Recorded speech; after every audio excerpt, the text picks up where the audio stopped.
ውድ ጠለስ ሚዲያ ቤተሰቦች ሰላም ጤና ይስጥልን። ይህ በጠለስ ሚዲያ ባሳየ ደርቤ የሚቀርበው የካቲት 19 ቀን 2018 ዓ.ም የዘወትር ፕሮግራማችን ነው። በዛሬው ፕሮግራማችን ልዩ ልዩ መረጃዎችን፣ ወቅታዊ ጉዳዮችን፣ ዕለታዊ ፖለቲካዊ አጀንዳዎችን ወደ እናንተ የምናርስ ይሆናል። ስለዚህ የጠለስ ሚዲያ ሜምበር ሰብስክራይበር በመሆን ስቲከሮችን ማበርከት ዝግጅታችንንም ላይክ ሼር እያደረጋችሁ ለሌሎች በማጋራት እስከ ፕሮግራማችን ፍጻሜ ድረስ አብራችሁ ትቆዩ ዘንድ በአክብሮት ጋብዘን በቀጥታ ወደ ዕለቱ ፕሮግራም እናልፋለን።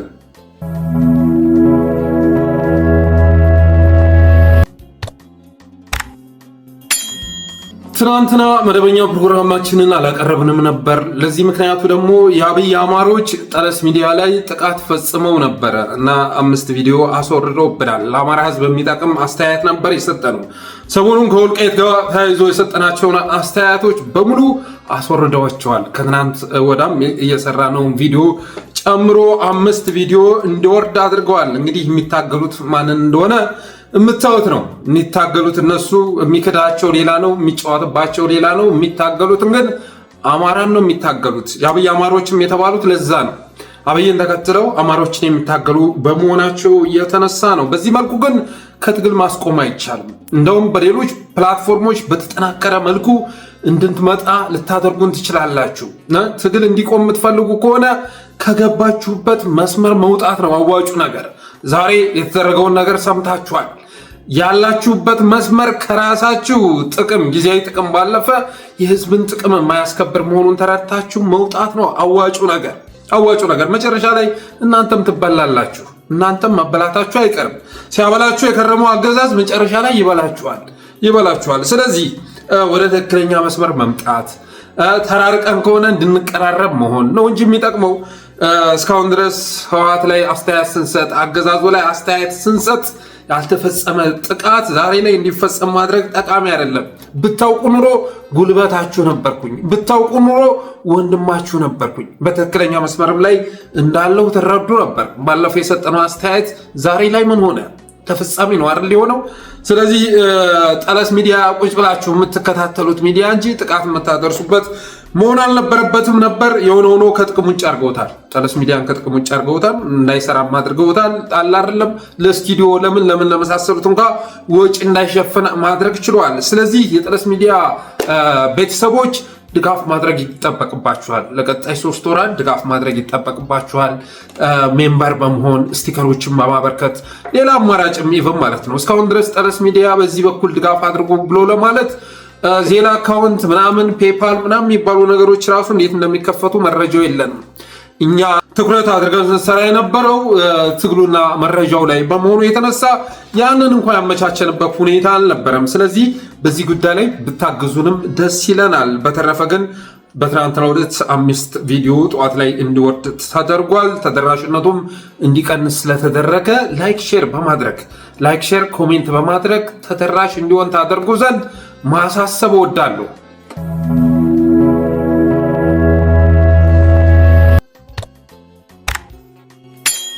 ወደ መጀመሪያ ርዕሳችን ስንሸጋገር አብይ አህመድ ባለፈው አንድ ውሳኔ ወስኖ ነበር፣ ወልቃይትን በተመለከተ ማለት ነው። ከአማራም ከትግራይም ክልል ውጭ ሆኖ በፌዴራል ስር ሆኖ ምርጫ ይካሄዳል የሚል ውሳኔ ወስኖ ነበር። በወቅቱም አብይን የተከተለ ጉሜ ዘገነ ነው በማለት ስንናገር፣ የአብይ አማሮች ግን አማራንን በማለት የጀመሩትን ጥያቄ ትግሬ አይደላችሁም ተባልን በሚል ቀይረው ደስታቸውን ሲገልጹ ነበረ። ትግሬ አይደላችሁም ተባልን እያሉ ሲፈነጥዙ ነበረ። ትግሬ አይደላችሁም ከተባልን አማራ ባንሆንም ችግር የለውም ብለው ሲመጡ እኛ ይሄ ማስተሳሰብ ልክ አይደለም፣ ከትናንት መንሸራተት ነው በማለት ስለተቃወምን ነው ጥቃት ያደረሱብን እና ፖለቲካ ያቁም። ፖለቲካ እናውቃለን ብልጣብልጥነን ይላሉ፣ በተግባር ግን ጅሎች ናቸው። ፖለቲካ እናውቃለን ይላሉ፣ ግን አያቁም። አብይ አህመድ ሸርተት ሲል ከትናንቱ ማለት ነው በጌምድር ምናምን ከሚል አስተሳሰብ ሸርተት ሲል በተወሰነ መልኩ ቆጣ ብለህ ትመጣለህ። ቆጣ ለማለት እንኳን ድፍረት ብታጣ በዝምታ ታቆርፋለህ። እነሱሳ የሚገርም ውሳኔ የተወሰነልን እልል በል አማራ የሚል ዜማ ነው ይዘው የመጡት እና ያ ውሳኔ ትግራዮችን ቢያናድድም ትግራዮችን አንድ ላይ ሲያሰባስብ ቢታይም የአብይ አማሮች ግን በቃ ክህደት የተፈጸመ ሳይሆን ስጦታ የተሰጣቸው የሚያስመስል መልኩ ደስታቸውን ሲገልጹ ነበር። የሚዘነጋ አይደለም። ከዛ በኋላ ታዲያ ኦህዴድ ተሰበሰበና ይሄ ቡድን የፈለግነውን ውሳኔ ብንወስን የሚቆጣ ቡድን አይደለም፣ ቢጭኑት አህያ ቢለጉሙት ፈረስ እንደሚባለው ነው። ስለዚህ የትኛውም ውሳኔ ስለማያስከፋው ለምን እነዛኞቹን እንቀሰቅሳለን? ይሄኛውን እንደፈለግን እንደ ዳር አህያ ምንጭነው ስለሆነ ብንጭነው ይሻላል ብለው ወሰኑ። በመሆኑም ስምረት ይግባኝ እንዲጠይቅ ተደረገ፣ እንዲከስ ተደረገ። በአብይ አህመድ ውሳኔ መሰረት ፍርድ ቤት ዛሬ አዲስ ትዕዛዝ ማስተላለፉ ተሰምቷል። ይኸውም ትዕዛዝ ምርጫ ቦርድ ያስተላለፈው ውሳኔ ተፈጻሚ እንዳይሆን ታዟል የሚል ዛሬ አንድ ደብዳቤ አምጥተው እነ ጌታቸው ረዳ አስነብበውናል። ተጋሩ ልትሆኑ ስለምትችሉ ተረጋጉ ተብለዋል። የአብይ አማሮች ባለፈው ትግሬ አይደላችሁም ብለናችሁ ነበረ፣ ግን ትግሬም ልትሆኑ ስለምትችሉ ተረጋጉ፣ ደስታችሁን ያዝ አድርጉት ተብለዋል። ከዚህ በላይ መናቅ አለ? ከዚህ በላይ መዋረድ አለ? ከትልቅ ህዝብ አብራክ ወጥታችሁ ትልቅ መሪ የምትመሩ ሆናችሁ ግን የጌታቸው ረዳን ያህል ተጽዕኖ መፍጠር ሲያቀታችሁ ራሳችሁን አትጠየፉትም? የአብን ሰዎች የአብይ አማሮች በአጠቃላይ ራሳችሁን አትጠየፉትም? ጌታቸው ረዳ የሱን ያህል ኢንፍሉዌንስ የሌላችሁ ሰዎች ስለሆናችሁ ትናንትና የወሰነው ውሳኔ ትናንት ከአማራነት ዝቅ አድርገን የወሰነው ውሳኔ አሁን ደግሞ በሱ ላይ ሌላ ውሳኔ ልንወስን ስለሆነ ተረጋጉ ስትባሉ ምን ይሰማችኋል? ምን ይሰማችኋል? የሆነ ሆኖ ዛሬ የወጣው ደብዳቤ ባጭሩ ተጋሩ ልትሆኑ ስለምትችሉ ተረጋጉ፣ አማራ አይደላችሁም ስትባሉ ከፈነጠዛችሁ ተጋሩ ናችሁ ብትባሉ ምን ይመስላችኋል ተብለዋል። ሁላችሁም ብትጨመቁ አንድ ጌታቸው ረዳን ስለማይወጣችሁ ውሳኔውን ቀይሬዋለሁ ብሏችኋል አብይ አህመድ። መቼም ዛሬ በፍርድ ቤት የታገደው ሌላ ውሳኔ ሊወሰን ስለታሰበ አይደለም። መጪው ውሳኔ መገመት የሚከብድም አይደለም፣ ግልጽም ነው። አሳምራችሁም ታውቁታላችሁ። ስለዚህ ጌታቸው ረዳ ዛሬ የአብይ አማሮችን ዘርሯቸዋል። ከነሱ በላይ ተፈላጊ፣ ከነሱ በላይ ኢንፍሉዌንሻል ሰው መሆኑን አሳይቷቸዋል። የአብን ሰዎች የብአዴን አመራሮች በአጠቃላይ የአብይ አማሮች ቢደመሩ አንድ ጌታቸው ረዳን ስለማይወጣቸው ተረጋጉ ተብለዋል። በነገራችን ላይ የአብይ አማሮች የሚለው ቃል መጽደቅ ያለበት ነው። ኢትዮ ፎረም ያወጣው ቢሆንም መጽደቅ አለበት በትክክል ገላጭም ስለሆነ የአብይ አማሮች ከአብይ ጎን ተሰልፈው አማራን የሚታገሉ በመሆናቸው የተነሳ ይህ ስም ሊጸድቅ ይገባል። ገላጭም ነው። ዛሬ ደግሞ አንዱ ከቢቢሲ ጋር ቃለ መጠይቅ አድርጎ የተናገረውን ንግግር የሰማችሁት ይመስለኛል። እሱን ራሱን አስችዬ የምመጣበት ይሆናል። የሆነ ሆኖ ግን ጌታቸው ረዳን አለማድነቅ አይቻልም። ጎበዝ ነህ ልለው እወዳለሁ። ጎበዝ ነህ። አብን ላይ ያሉ ከሱ በላይ የትምህርት ዝግጅት ያላቸው ሰዎች አሉ። በሚኒስተር ደረጃ የተቀመጡ ሰዎች አሉ።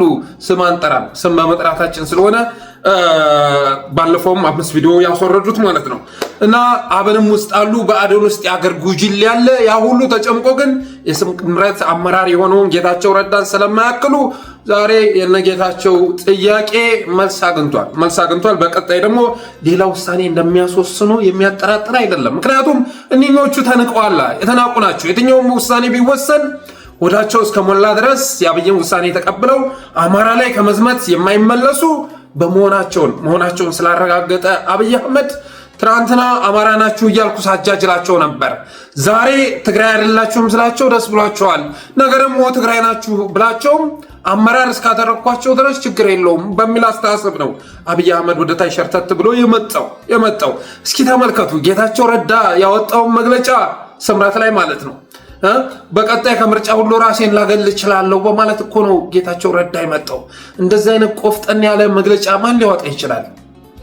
በአማራ ስም ከሚንቀሳቀሱ ኃይሎች መካከል ማን ሊያወጣ ይችላል? ጌታዬ አሁን የዛሬውን የፍርድ ቤት ውሳኔ ተገቢ ነው ብለው ይመጣሉ። ተገቢ ነው። በፍርድ ቤት ሂደቱ ማለቁ በጣም ወሳኝ ነው ብለን እናምናለን። ስለዚህ እግዱ ተገቢ ነው የሚል መግለጫ ሁሉ ጽፈው ሊመጡ ይችላሉ። በተረፈ አገኘሁ ተሻገር ግን ችግር ውስጥ መግባቱ ተሰምቷል። እንግዲህ ባለፈውም የትግራይ ፓርቲዎች ምናምን የመሳሰሉት ያ ውሳኔ የአብይ አህመድ መሆኑ ቢታወቅም እነሱ ግን ማን ላይ ሲዘምቱ ነበር? አገኘሁ ተሻገር ላይ አገኘሁ ጋር ሲዘምቱ ነበር። ይህ አካሄዳቸው ሁሌም ቢሆን ቀፋፊ ነው። በነገራችን ላይ ላገኘሁ ተሻገር እኔ መከራከርም አልፈልግም። ግን ሁሌ አህያውን ትቶ ደግሞ ዳውላውን መደብደብ ተገቢ አይደለም። ያን ውሳኔ የወሰነው አብይ አህመድ ነው። ግን ዘመቻውን ስትመለከቱ አገኘሁ ተሻገር ላይ ነበር። አብይ አህመድም አገኘሁ ተሻገርን ሊበላው ያሰበ ይመስላል። ትናንትናም የተለያዩ መረጃዎች ሲወጡ ነበረ። ተጠርቶ እነዚህ ተብሎ ምናምን እየተባለ ሲባል ነበር። ስለዚህ በዚህ ውሳኔ አገኘሁ እንደወሰነ ተደርጎ ሊመታ ሁሉ ይችላል። በተረፈ ወልቃይት ወደ ትግራይ ቢካለል የአብይ አማሮች ምን ሊሉ ይችላሉ? እስኪ መልሱን ኮሜንት ቦክስ ላይ ጻፉ። ወልቃይት ወደ ትግራይ ተካሏል ቢባል የአብይ አማሮች መልስ ምን ሊሆን ይችላል? መልሱን ጻፉ። እስኪ መልሱን ጻፉ ኮሜንት ላይ። በእኔ እምነት ወልቃይት ወደ ትግራይ ተካሏል ቢባል የአብይ አማሮች ሊሉት የሚችሉን ነገር ሁለት ነው። አንደኛ ኑ ከአብይ ጋር ተሰልፈን ትግራይን እንውጋ የሚል ግብዣ ሊያቀርቡ ይችላሉ። የወሰነው ማን ነው? አብይ ነው። ግን አብይ ላይ እንዝመት፣ ከዚህ በኋላ ህወሓትን እንዋጋ፣ ማነው ኦህዴድን እንዋጋ ሲሉ አትሰሟቸው። ሊሉ የሚችሉት ምንድን ነው? ኑ ከአብይ ጋር ተሰልፈን እንደገና ትግራዮችን ድባቅ መተን ሊሰጥብን የተባለውን መሬት እናስቀር የሚል ግብዣ ሊያቀርቡላችሁ ይችላሉ። ሁለተኛ ኢትዮጵያን የሚያተርፍ ውሳኔ ተወሰነ ሊሉ ይችላሉ። ኢትዮጵያን የሚያተርፍ ውሳኔ ተወሰነ፣ በቃ የሚጠቅመው ይሄ ነው። የትግራይ የአማራ እየተባሉ ሲባሉ መኖር ተገቢነት የለውም። ስለዚህ ኢትዮጵያን የሚያተርፍ ውሳኔ ተወስኗል፣ ይህን መቀበል ያስፈልጋል የሚል የድለላ ቃል ይዘው ሊመጡ ይችላሉ። ከዛ ውጭ እነዚህ ሰዎች ቀይ መስመር ተጣሰ ብለው ኦህዴድ ጋር ግብግብ ሲገጥሙ ይታያለው ብላችሁ እንዳታስቡ። የቀረው ነገር እኮ አንድ እኮ ነው። አብይ አንሸራቶ እዚህ ደረጃ ትርፋቸዋል። አሁን እነዚህ ሰዎች ይቆጣሉ። አሁን መቼም ይሄንን ጉዳይ አያልፉትም ስትሉ ሁሉንም ነገር እንዳላዩ እያለፉ እዚህ ደረጃ አድርሰውታል። የወልቃይትንም የራያንም ጉዳይ እዚህ ደረጃ አድርሰውታል። የማይመቻቸው ነገር ሲመጣ ድምፃቸውን ያጠፋሉ፣ ላሽላሉ። አሁን ዛሬ የወጣው እግድ አብዛኞቹ እንዳላየ ያልፉታል ማለት ነው። ትናንትና እልል በል አማራ ሲሉ የነበሩት ቀስ በቀስ እንቁላል በእግሩ ይሄዳል ነው ያሉት። ቀስ በቀስ እንቁላል በእግሩ ይሄዳል ሲሉ የነበሩ እየገማ ያለውን እንቁላል በእግሩ ይሄዳል ሲሉ የነበሩ ሰዎች አሁን ዛሬ እንዳላየ ያልፉታል። ከዛ የሆነች ነገር ስትመጣ ደግሞ እሷን ይዘው የአብይን ተጠቃሚነት ለማረጋገጥ ደፋ ቀና ሲሉ ታያላችሁ። ስለዚህ ከዚህ ከሁለቱ ያለፈ ውሳኔ ይወስናሉ ተብሎ አይታሰብም። አብይ አህመድ ወደ ትግራይ ይካላል ቢል አንደኛ ኑ ከአብይ ጋር ተሰልፈን ህወሓትን እንውጋ ሊሉ ይችላሉ። ሁለተኛ ደግሞ ኢትዮጵያን የሚያተርፍ ውሳኔ ተወሰነ የሚል ፈንጠዝያቸውን ሊያጋሩን ይችላሉ። በተረፈ የአፋብን አቋም ተገቢ ነው። አፋብን በዚህ ጉዳይ ላይ የወሰነው ውሳኔ ተገቢ ነው። ባለፈው በነገራችን ላይ የተናገርኩት ነገር ትእዛዝ አይደለም። አሳየተው ትእዛዝ አትስጥ ያሉኛሉ። በዚህ ጉዳይ ላይ አፋብን መግለጫ ሊያወጣ ይገባል ያልኩት ከወልቃይት ጋር ተያይዞ ብዙ ፖለቲካ ሲሰራበት ስለነበረ አጋጣሚውን ቢጠቀምበት መልካም ነው የሚል አስተያየት እንጂ ትእዛዝ አይደለም። ስለዚህ አፋብን በዚህ ጉዳይ ላይ የያዘው አቋም ተገቢ ነው። ትግል ላይ ነው ያለሁት፣ የፖለቲካ ጨዋታ ላይ አይደለሁም። ስለዚህ የእናንተን አጀንዳ አልገዛም ብሎ መራመዱ የመጨረሻ ተገቢ ሀሳብ ነው ብዬ አስባለሁ። የኛ አቋምም ምን ያህል ትክክል እንደሆነ ታይቷል። የኛ አቋም አብይ አህመድ ወልቃይትን ሰሜኖች የሚታኮሱበት፣ ሰሜኖች የሚካሰሱበት፣ ሰሜኖች የሚፋጠጡበት ቦታ ነው ማድረግ የሚፈልገው። ስለዚህ ይሄንን ቁማር ማክሸፍ ይገባናል። አብይ አህመድ በተለያዩ ጊዜያት የሚስበውን ካርድ ልናጨናግፍ ይገባል በማለት ነበር ስንናገር የነበረው። ይሄው ደግሞ ዛሬ በሌላ አሰላለፍ ይዞት ሊመጣ መሆኑን አሳይቷል። ቀጣይ ደግሞ እስኪ ለትግራይ ሰጥቼ ልሞክረው። አሁን በፌዴራል ይተዳደር ስለ አማራዎች እንኳን ሊደግፉኝ ይቅርና ተንጫጭተውብኛል። ስለዚህ በፌዴራል መሆኑ ትግራይና አማራን የሚያስተሳስር ነው።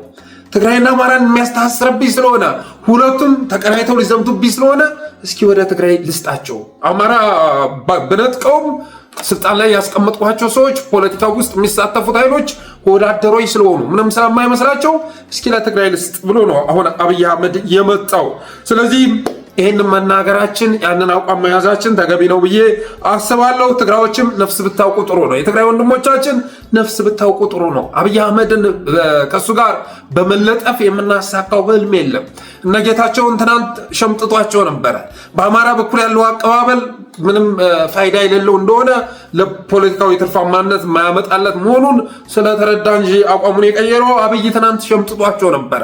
የትግራይም የአማራም አይደለም የኔ ነው ብሎ አካባቢውን ለመቆጣጠር ጥረት አድርጎ ነበር። ስለዚህ ነገ እናንተን እንትን የሚል ውሳኔ ይዞ ቢመጣ ራሱ አብይ አህመድን ሊወገድ የሚገባው አገዛዝ ነው የሚል አቋም ላይ መድረስ ያስፈልጋል። በተረፈ አማራው አብይን ቀርቶ ተላላኪዎቹንም ጠንቅቆ አውቋል። አማራ መሰሎቹንም ተረድቷል። እነዚህ ሰዎች የፈለገ ሐሳብ ቢያመጡ የሚገዛቸው የለም። የዳቦ ጥያቄ ይዘው ፖለቲካ ውስጥ የተቀላቀሉ መሆናቸውን ስለተረዳ አማራው አሁን አብይ አህመድን ይቅርና እሱ የሚጠቀምባቸውን አማራዎች በሙሉ ጠንቅቆ ተረድቷል። ሴራውንም እያከሸፈ ይገኛል። ሌላው እንግዲህ የአብይ አማሮች ክፋት በአማራ ላይ ክህደት መፈጸማቸው ብቻ አይደለም። የአብይ አማሮች ክፋት በአማራ ላይ ክህደት መፈጸማቸው ብቻ ሳይሆን ታማኞቻችንን ዋነኞቻችንን ጭምር የሚያንቋሽሹ መሆናቸው ነው እና ከነዚህ አብይ አማሮች መካከል አንዱ ከቢቢሲ ጋር ቃለመጠይቅ አድርጓል። ከአብን ሰዎች መካከል አንዱ ከቢቢሲ ጋር ቃለመጠይቅ አድርጎ የተናገረውን ንግግር ስትሰሙ ያቅለሸልሻችኋል። ገና ስትጀምሩት ያቅለሸልሻችኋል። የመጨረሻ አንገፈግፋል ማለት ነው። እነ ክርስቲያን ታደለ እስር ቤት ባሉበት ሁኔታ የሻዕቢያ ተላላኪ መሆናቸውን ተረድተን ከፓርቲው አባረናቸዋል፣ በዲስፕሊን ጉድለት አባረናቸዋል ይላል። ተመልከቱ። ክርስቲያን ታደለ ከታሰረ 3 ዓመቱ ነው። ግፈኞች እኮ ናቸው። የመጨረሻ ጨካኝ፣ ራስ ወዳድ፣ ግፈኛ ክርስቲያን ታደለን የመሰለ ጀግና እስር ቤት መጣላቸዋል። በቃ ብሎ እስር ቤት ድረስ እየገቡ የሚፈጽሙበትን ጥቃት ስትመለከቱ እነዚህን ሰዎች አለመታገል ይቻላል? እነዚህን ሰዎች አለመጥላት ይቻላል? የመጨረሻ የጭካኔያቸው ልክ እኮ ገራሚ ነው። ገራሚ። ክርስቲያን ታደለ ትናንትና እነሰማ አደገም ጓዳቸው ነው። በአንድ መስመር ተሰልፎ የነበረው ወንድማቸው ነው። ክርስቲያንም ብቻ አይደለም፣ ዶክተር ደሳለኝ ጫኔን ለማሳሰር ዛሬ የሚጠነስሰውን ሴራ ስትመለከቱ ትገረማላችሁ። የሻዕቢያ ተላላኪ በመሆናቸው የተነሳ የሻዕቢያ ተላላኪ መሆናቸውን አረጋግጠን የሻዕቢያ የትግል መሪዎች መሆናቸውን አረጋግጠን ከፓርቲው ጭረናቸዋል፣ አባረናቸዋል በማለት ይወነጅላል። ከዛ ውጭ 95ቱ በእኛ ቁጥጥር ስር ነው ያለው፣ የአማራ ክልል 95% በእኛ ቁጥጥር ስር ነው ያለው በማለት እንትን ይላል። የቢቢሲ ጋዜጠኛ ሲያፋጥጠው መጨረሻ ላይ ስልኩን ዘግቶ እናንተ ወያኔ ተላላኪዎች ብሎ ሰርቧቸው ኢንተርቪውን ሳይቋጭ ወጥቷል። እናንተ ወያኔ ተላላኪዎች ብሎ ቢቢሲዎችን ሰርቧቸው መጨረሻ ላይ ኢንተርቪውን ሳይቋጭ ወጥቷል። እና እነዚህን አለመናቅ ይቻላል? እንዴት አብይ አህመድ ሊያከብራቸው ይችላል? እንዴት ሊያከብራቸው ይችላል? ቢቢሲ አማርኛ ጋር እንኳን በአግባቡ ቃለመጠይቅ ማድረግ አቅቷቸው የሚንደፋደፉ ኃይሎችን አልጀዚራ ላይ ቀርቦ የሚጋፈጥ ሰው ጋር እንዴት ሊወጣጠሩ ይችላሉ? ጌታቸው ረዳ ትናንትና አልጀዚራ ላይ ቀርቦ ሲከላከልልን ነበረ። ምንም እንኳ ጄኖሳይዱን አምኖ ጄኖሳይደሩን መካድ ቢሆንም ቢያንስ አልጀዚራ ላይ በድፍረት ወጥቶ የሚሟገት ሰው መሆኑን አሳይቷል። ይሄ ቢቢሲ አማሪክ ላይ ቀርቦ እነ ፋና አይነት ጥያቄ ባለመቅረቡ የተነሳ እንደ ዋልታ አይነት ትናንት ሞገስ ዘውዱ ላይ ቀርቦ ሲናገር እንደነበረው ሲጠየቅ እንደነበረው አይነት ጥያቄ ባለመቅረባቸው የተነሳ ጆሮአቸው ላይ ዘግቶባቸው ተሰውሯል። ግን የተናገረው ነገር በእጅጉ ያሳዝናል። ክርስቲያን ታደለ እስር ቤት እንኳን ማሳሰራችሁ አልበቃ ብሎ እዛው ወህኒ ክፍል ድረስ እየገቡ ጥቃት ነው እየፈጸሙበት የሚገኘው። ወንድሜ ክርስቲያን ታደለ በርታ፣ አይዞ። ምንም እንኳን ይሄ ፕሮግራም ባይደርስም አንድ ወቅት ምስክር ሆኖ ይቀርባልና በርታ ወንድማችን፣ ይሄ ቀን ያልፋል። እስር ቤት ያላችሁ ወንድሞቻችን ዋጋ እየከፈላችሁ መሆኑን እናውቃለን። ከአማራ በላይ ዋጋ የከፈላችሁ ያላችሁት እናንተ ናችሁ። ግን የምትካሱበት ቀን ይመጣል። አይዟችሁ፣ በርቱ። ነገ ይሄ የእስር ቤት ቆይታ ብዙ ነገር አስተምሮ ብዙ ነገር አብስሎ እንደሚያወጣችሁ ጥርጥር የለውም። በተረፈ ግን ኢሰመኮ ሰሞኑን አንድ መረጃ አውጥቷል። 1300 ምናምን እስረኞች ከህግ ውጭ የታሰሩ እስረኞችን አስፈትቻለሁ ይላል። ከዛ መካከል ደግሞ ከ900 በላይ ኦሮሞኛ ተናጋሪዎች ናቸው በማለት የአማራዎችን ማንነት ይቀይራል ብርሃኑ አደሎ የሚባል አብይ አህመድ አምጥቶ ያስቀመጠው ጥቅመኛ ፍጥረት ኢሰመኮን ገደለው። 1350 ምናምን እስረኞችን ቁጥሩን ረሳሁት ከህግ ውጭ የታሰሩ እስረኞችን አስፈትቻለሁ ካለ በኋላ የታሰሩት አማራዎች ቢሆኑ ማንነታቸውን ቀይሮ ኦሮሞዎች ናቸው በማለት ከ900 በላይ የሚሆኑት ኦሮሞዎች ናቸው በማለት ተናግሯል። በተረፈ ግን 1350 ምናምን እስረኞችን ሲያስፈታ ገነት አራጌን ሊያስፈታችሁ አልቻለም። ምክንያቱ ደግሞ ምንድነው? መልሱን ለእናንተ እተዋለሁ።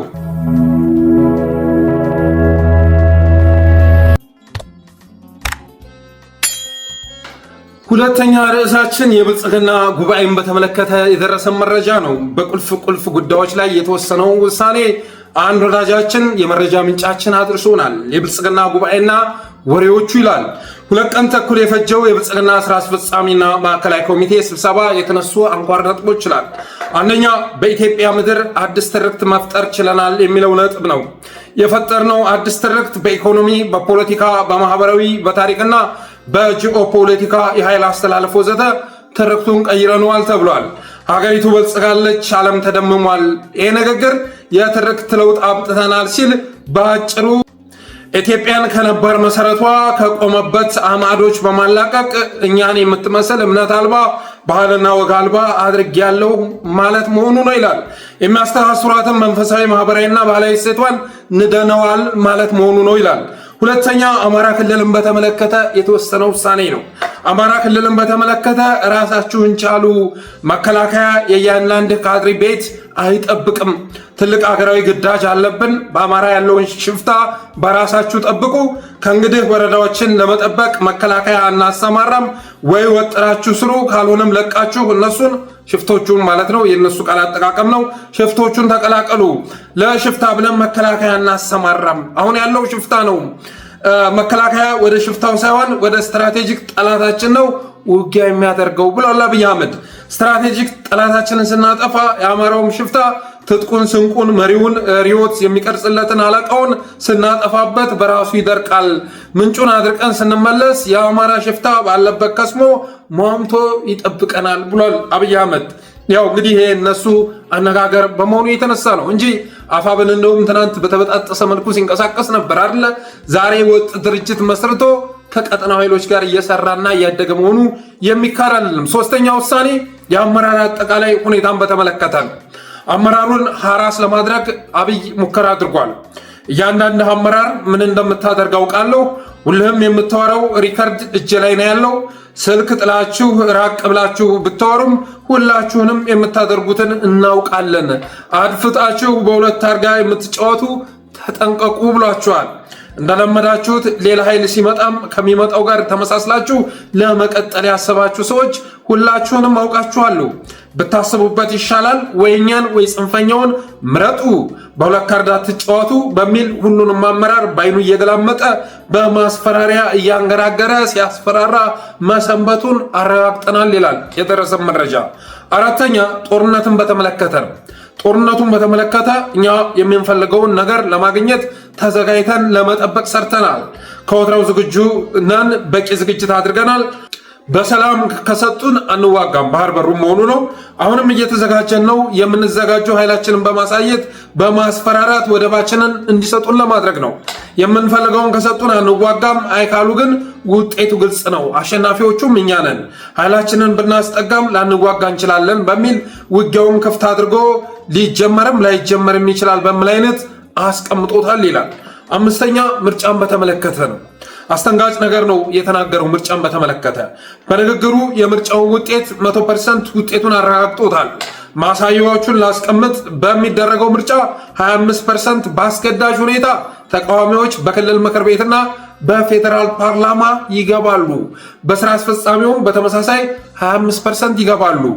ብርሃኑ ነጋንና በለጠ ሞላን በማስገባታችን ያተረፍነውን የፖለቲካ ትርፍ ታውቁታላችሁ ብሏቸዋል። ዓለም አቀፍ ማህበረሰቡ በእኛ ምርጫ በእኛ ዲሞክራሲ እጅግ ነው የተደመሙት በማለት የበጉን መንጋ የብልጽግና ስራ አስፈጻሚና ማዕከላዊ ኮሚቴ ማለት ነው ሲያቀረሽባቸው ውሏል። በክልል ምክር ቤትና በፌዴራል ፓርላማ ወንበር የሚሰጡ ፓርቲዎች ከአሁኑ ተለይተው ታውቀዋል። አብን፣ ኢዜማ፣ ለፍትህና ለነጻነት ፓርቲ የሚባለው ማለት ነው፣ ኦነግ ወዘተ ይገኙበታል። አብን የሚባል የዳቦ ስም ያለው የብልጽግና ሌላኛው ፓርቲ በአማራ ክልል 7 የፓርላማ ወንበር መሰጠቱ የታወቀ ሲሆን በስም ዝርዝር ጭምር ተገልጾ ነው የመጣልኝ። አብዛኞቹ አሁን ስልጣን ላይ ያሉ ናቸው።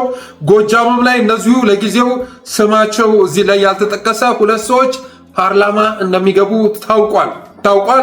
ከክልሉ ስራ አስፈጻሚ 25% ቃል ተገብቶላቸዋል።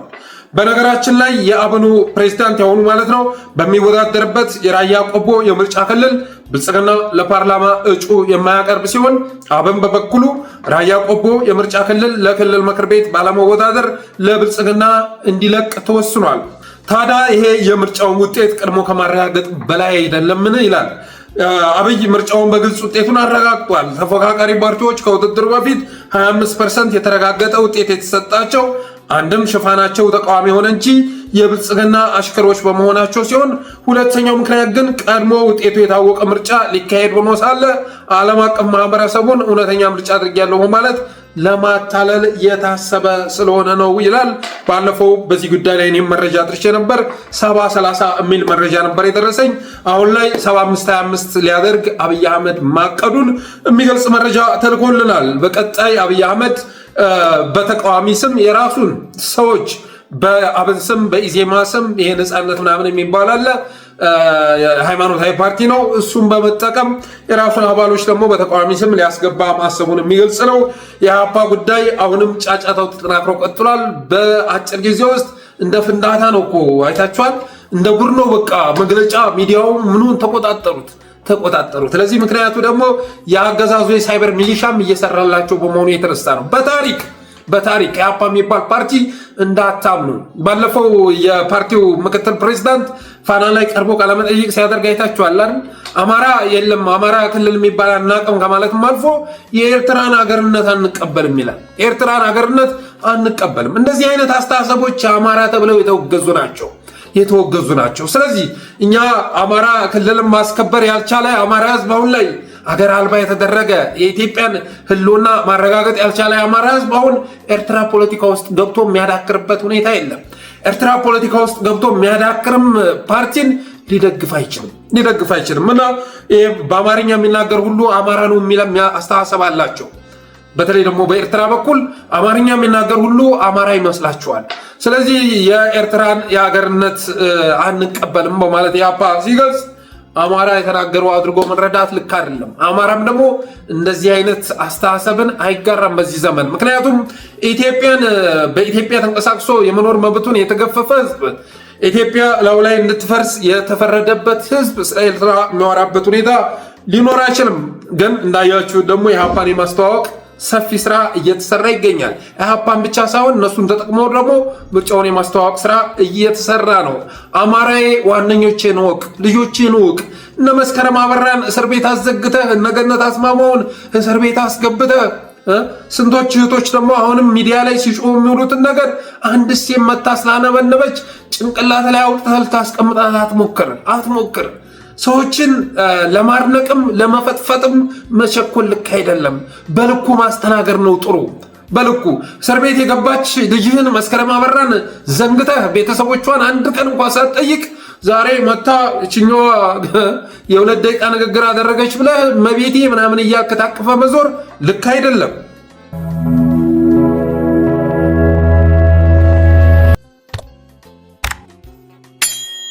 ሌላው የአፋብንን ዘመቻ ይመለከታል። አፋብን በላይዝ እንግዲህ ባለፈው በጣም ስኬታማ ዘመቻ አካሂዶ ነበር።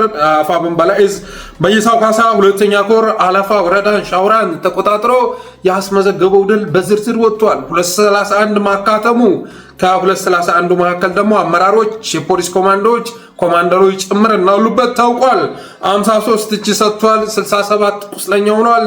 2 ዲሽቃ፣ 2 ብሬን፣ 259 ክላሽንኮቭ ከ100 በላይ ልዩ መሳሪያዎች 31,000 የክላሽ 21,000 የድሽቃ ተተኳሽ ገቢ ማድረጉ ተሰምቷል። በሌላ ግንባር ደግሞ ፊታውራሪ ገበየው ክፍለ ጦር 23 ሲደመስስ 12 ማቁሰሉ 5 መማረኩ ተገልጿል። 17 ክላሽ 1 ብሬን ከ2500 በላይ ተተኳሽም ገቢ ማድረጉ ተሰምቷል። በማዕከላዊ ጎንደር ትናንትና ደልጊን ተቆጣጥረዋት ነበር። ደልጊን ተቆጣጥረው የሚገርም ጀብዱ ፈጽመዋል። አፋብን በላይዝ ትናንት በማዕከላዊ ጎንደር ደልጊን ተቆጣጥሮ ከባድ ጉዳት ማድረሱ ተሰምቷል። በዚያም ውጊያ 2 ዲሽቃ፣ 309 ክላሽ፣ 231 ወታደር የተካተመ 2 ዲሽቃና 309 ክላሽ ገቢ ሲያደርግ 231 ወታደር ማካተሙ ተሰምቷል።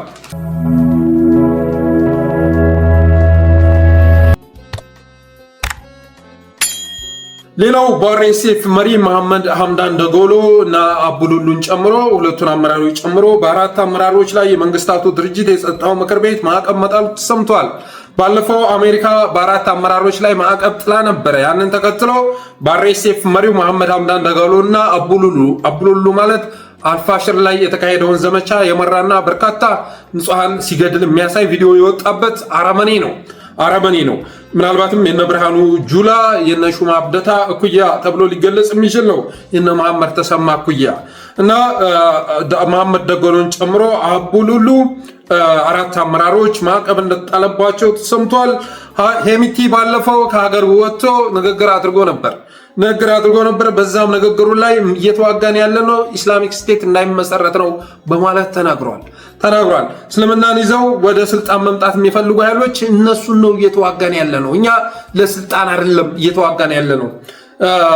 በእስላም ስም የሚንቀሳቀሱ በሙስሊም ስም የሚንቀሳቀሱ አክራሪዎች ወደ ስልጣን እንዳይመጡ ነው ግብ እያደረግን ያለነው በማለት በግልጽ ቋንቋ ተናግሯል። ይሁንና ግን ልክ እንደ አብይ አማሮች ሁሉ የአብይ ሙስሊሞች አሁን ላይ መጅሊሱንም ሁሉንም ስለተቆጣጠሩት እንደዚህ አይነት ነገር የሚያዳምጡበት ጆሮ የላቸውም። ጋዛ እስራኤል አርቲስቶች እስራኤል ሄደው ምናምን የሚል እንትን ውስጥ ነው ያሉት፣ ትምክት ውስጥ ነው ያሉት። አርቲስቶች እስራኤል ሄደው እነዚህ ብለው ተናግረው ቃላት አፋቸው ውስጥ ማስቀመጥ ይፈልጋሉ። መጀመሪያ ጋዛ ላለ ሙስሊም ድምፅ ከመሆነ በፊት ወሎ ላይ በድሮን ለሚጨፈጨፍ ሙስሊም እስኪ ድምፁን እስኪ እንደዚህ አይነት አስመሳይነት እንደዚህ አይነት ቀጣፊነት አይጠቅምም። ጋዛ በሰላማዊ ሀገር ውስጥ እንደሚኖር ሰው ማለት ነው ሲወራጭ ሚና ያለው ይመስላችኋል? ቅንጣት ታክል ሚና ሳይኖርም ማለት ነው። እና ወሎ ላይ ሙስሊሞች እየረገፉ ነው። የአማራ ሙስሊሞችም በድሮን እየተጨፈጨፉ ነው። በመከላከያ ግፍ እየተፈጸመባቸው ነው። ባለፈው ወግድ ላይ እኮ የረገፉት የተገደሉት ከ100 በላይ አማራዎች እኮ ሙስሊሞች ናቸው። ለነሱ ድምፅ መሆን አይቀድምም ስለ ጋዛ ከመጮህ በፊት?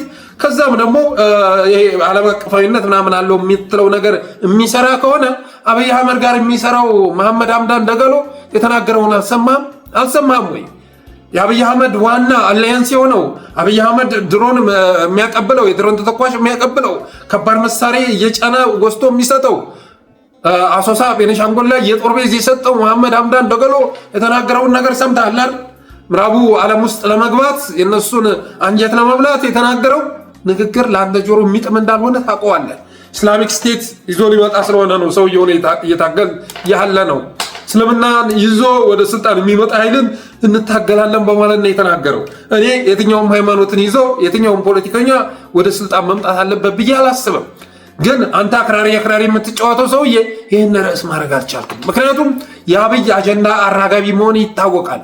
የወድድ ቅጥረኛ መሆን ይታወቃል እና ይህን እንዳላየ እያለፈ እስራኤል የሄዱ አርቲስቶች የተናገሩትን ነገር እየለቃቀመ 40 ዘባተሎ ሲጽፍ ይውላል። 40 ዘባተሎ ማለት ነው። ትናንትና ኢትዮጵያ መጥቶ የነበረው ማን ነው?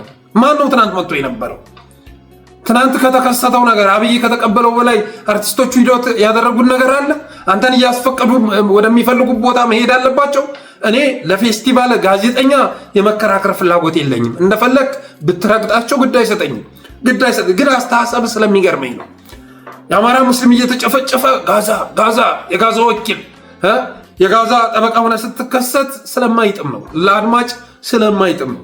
በተረፈ ቅድሚያ ትግል ከአካባቢ ይጀምራል። በጦርነት እየታመሰች ያለች ሀገር ተሸክመ ጋዛ ላይ ከጠፋው በላይ እኮ ኢትዮጵያ ላይ የጠፋው ነፍስ እኮ ቁጥሩ ይበልጣል። አንተ የምትደግፈው መንግስት እኮ ነው በሚሊዮን የሚቆጠር። በትግራይ ጦርነት እንኳን 1 ሚሊዮን ነፍስ ነው የረገፈው። እስካሁን ድረስ አብይ ወደ ስልጣን ከመጣ ጊዜ አንስቶ ከ3 ሚሊዮን በላይ ኢትዮጵያውያን ህይወት ረግፏል። ጋዛ ላይ የረገፈው ስንት ነው? አምጣ እስኪ ሪፖርቱን። ከኢትዮጵያ ጋር ይወዳደራል? በፍጹም አይወዳደርም። ያውም ጋዛ መጥቶ የሚደበድበው የእስራኤል መንግስት ነው። ኢትዮጵያ ላይ ግን ድብደባ የሚያፈጽመው አንተ የምትደግፈው የኢትዮጵያ መንግስት ነኝ የሚለው ግለሰብ ነው። እና እንግዲህ ሄሚቲን በግልጽ የተናገረ ቢሆንም ሄሚቲን ለመንቀፍ ግን ከአፋብን ጋር የሚሰራ መሆን አለባቸው። አሁን የአፋብን አስተላለፍ ከሄሚቲ ጋር ቢሆን ኖሮ በስማ ተዋህዶ ይውላችሁ ሱዳን ላይ ያለው ቅርንጫፍ እኮ እንደዚህ ያለ እያለ ተርጅነው ወጥሮ ይመጣ ነበር። የአብይ አህመድ አሊያንስ ስለሆነ ግን እንዳላየ ያልፈዋል።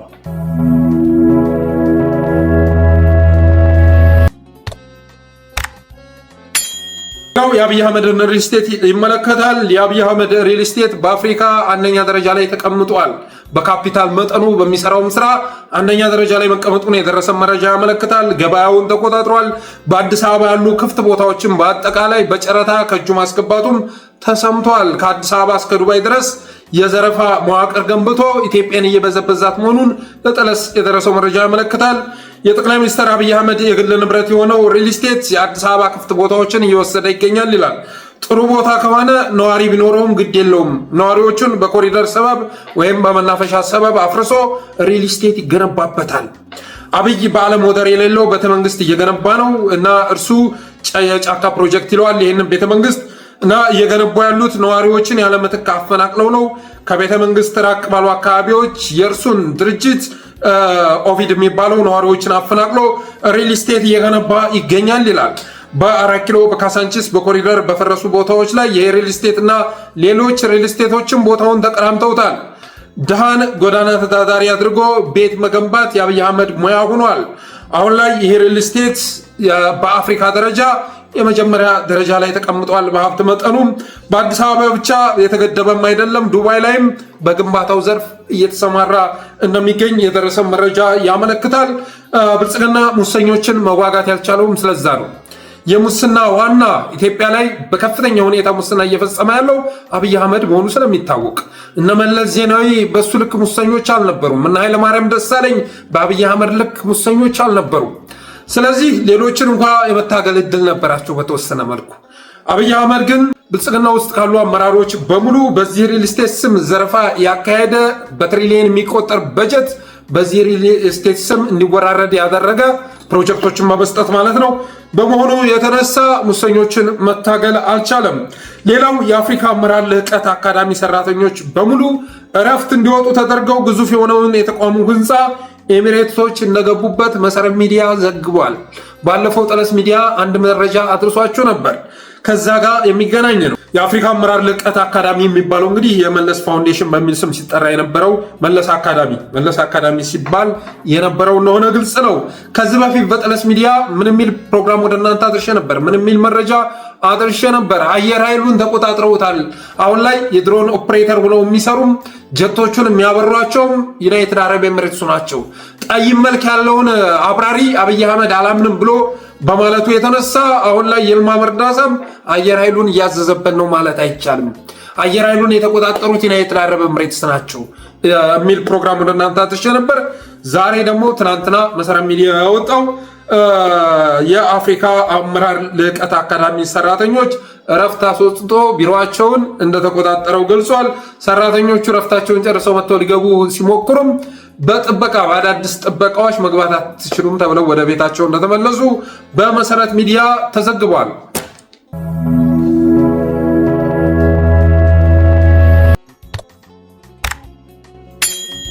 ሰብስክራይብ እያደረጋችሁ ሰብስክራይብ አድርጉ። እስኪ ሰብስክራይብ አድርጉ። ዛሬ 83,000 እንግባ። ሰብስክራይብ አድርጉ። ሁላችሁም ጠቅ አድርጉ እስኪ እና ስትጨርሱ ደግሞ ሸር ማድረግ አይረሳ። ሌላው የሹፌሮች ድምፅ መረጃንና የእናት ፓርቲ መግለጫ ይመለከታል። የሹፌሮች ድምፅ ላይ አንድ መረጃ ወጥቷል። በፎቶ ተደግፎ ነው። ይህ ዛሬ በኦሮሚያ ክልል ከገብረ ጉራቻ ፍቼ መካከል ደገም ላይ ተኩስ ተከፍቶበት 2 ተሳፋሪዎች የተገደሉበትና 5 ደግሞ የቆሰሉበት አውቶቡስ ነው ይላል። ሌላ የቦቴ ሹፌር በጥይት ተመቶ ሆስፒታል ይገኛል። አሁን በደረሰ መረጃ ሌላ ባስ ተሳፋሪ ሙሉ ሊታገቱ ተሞክሮ እንደቀሩ መልእክት ደርሶናል። የመንገድ ክፍል በተደጋጋሚ እገታ፣ ግድያ የሚፈጸምበት ነው፣ ትኩረት ይሻል ይላል። እንግዲህ አጃቢ ተመደበ ተብሎ የነበረ ቢሆንም አሁን ላይ ደግሞ ክፍቱን ለቀውታል። እዛ ላይ ያለውን ማይል የሚያሰማሩት እና አብይ መሆናቸው ይታወቃል። ሌላኛው የኢሃፓ መግለጫ ነው። በኦሮሚያ ክልል በምስራቅ አርሲ ዞን መርቲ ወረዳ ፈርቀሳ ቀበሌ ትናንት የካቲት 17 ቀን 2018 ምሽት 3 ሰዓት ጀምሮ በተፈጸመ የተቀናጀ ጭፍጨፋ እስካሁን ባለን መረጃ 4 ሰዎች የተገደሉ ሲሆን 2 በጠና ቆስለዋል። 2 ተይዘው ተወስደዋል። የደረሱበት አልታወቀም። ከ10 በላይ ቤቶች ተቃጥለዋል። የገበሬ እህል ጎተራን ጨምሮ በርካታ ንብረት ወድሟል ይላል እና ፓርቲ ገዳዎች ቀብር ጭምር ከልክለውን ነበር የሚሉት ምንጮቻችን አሁንም በቅርብ ርቀት ላይ ሆነው የገበሬውን በሬ እያረዱ እየበሉ እየጨፈሩ ነው። ከልካይም ቀጭም የለም። ግድያውም ሃይማኖት ለይቶ የተፈጸመ ነው። ህዝቡ ራሱን እንዳይከላከል በመንግስት መሳሪያውን እንዲያወርድ ተደርጓል።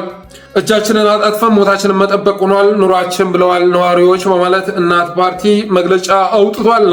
በአማራዎች ላይ የሚፈጸመው ጥቃት በየአቅጣጫው ተጠናክሮ ቀጥሏል። አሁን ደግሞ በወለጋም በተለያዩ ቦታዎች ያለውን መከላከያ ወደ ሰሜን በመውሰዱ የተነሳ ለጥቃት ተጋላጭ አድርጓቸዋል። በተረፈ ለዛሬ ያለን ፕሮግራም ይህን ይመስል ነበረ። የጠለስ ሚዲያ ሜምበር ሰብስክራይበር በመሆን ስቲከሮችን በማበርከት ዝግጅታችንንም ላይክ ሼር እያደረጋችሁ ለልጆች በማጋራት ጠለስ ሚዲያን አበረታቱ እንላለን። አሁን ላይ ትናንት በተደረገው ሪፖርት መሰረት እንዲቀንስ ስለተደረገ ተደራሽነቱ እንዲጨምር ሁላችሁም ላይክ አድርጉ፣ ኮሜንት አድርጉ፣ ሰብስክራይብ አድርጉ፣ አበረታቱ። ስቲከሮችንም አበርክቱላለሁ። አመሰግናለሁ።